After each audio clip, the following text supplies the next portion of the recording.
हो गया था, प्रयोगवाद पूरा हो गया था, प्रगतिवाद और प्रयोगवाद पूरा डिटेलिंग में लिखवा भी। आप नोट्स बनाने के लिए बताएं कैसे नोट्स बनाना है।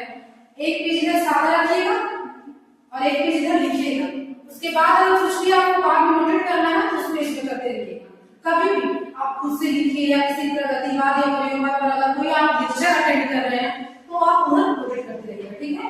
किसी तरह का दिक्कत नहीं होगा। अब है कि प्रपदवाद। प्रपदवाद क्या है और कैसा उसका समय था और प्रपदवाद का समय कब से है और आखिर प्रपदवाद को नकेलवाद क्यों कहा बताइए। प्रपदवाद को नकेलवाद इसलिए कहा गया क्योंकि उसमें बिहार के 3 कवि हैं, नलिन त्रिलोचन शर्मा, केशरी कुमार और नरेश।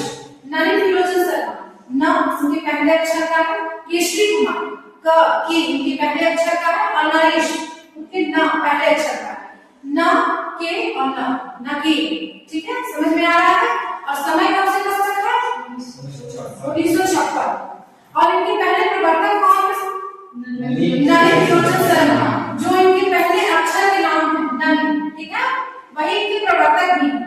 यहाँ पर कोई दिक्कत है? समझ में आ रहा है, ठीक है। और प्रगतिवाद में आगे को क्या क्या पढ़े थे? आगे को कुछ बताइए। आगे के 3 उपन्यास, आगे के 3 उपन्यास का नाम बताइए। शेखर एक जीवी, गुड, नदी के द्वीप, अपने अपने अजनबी। हाँ, और नदी के द्वीप में नायक कौन? नदी के भुवन।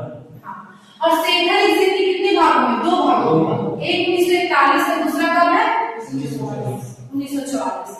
शेखर समझिए तो शेखर एक जीवी में शेखर, अब जो शेखर के पात्र है, छोटा बच्चा है, वो पूरी तरह से आगे वो खुद पे लिखी, मतलब कैसे एक छोटा सा बच्चा जब घर में खेलते रहता है, उसके बड़े भाई को जब टीचर पढ़ाने आते हैं तो वो उस समय उसके भाई को फॉर्मूला बता नहीं आता क्या कि क्या पूछ रहे हैं मास्टर जी, वो पीछे पूरा ब्लैंक रहता है, मगर वहां पे शेखर जवाब देता है, सारा फॉर्मूला शेखर को याद आता, क्रम से वो बता देता है। तब उसके पिताजी को बोलते हैं कि शेखर बहुत आगे जाएगा, आप उसकी भी पढ़ाई शुरू कर दीजिए। फिर वो कैसे अपने मास्टर जी को तंग करते हैं, यहाँ पे उनका विश्लेषणात्मक जो सोच है वो दिखता है।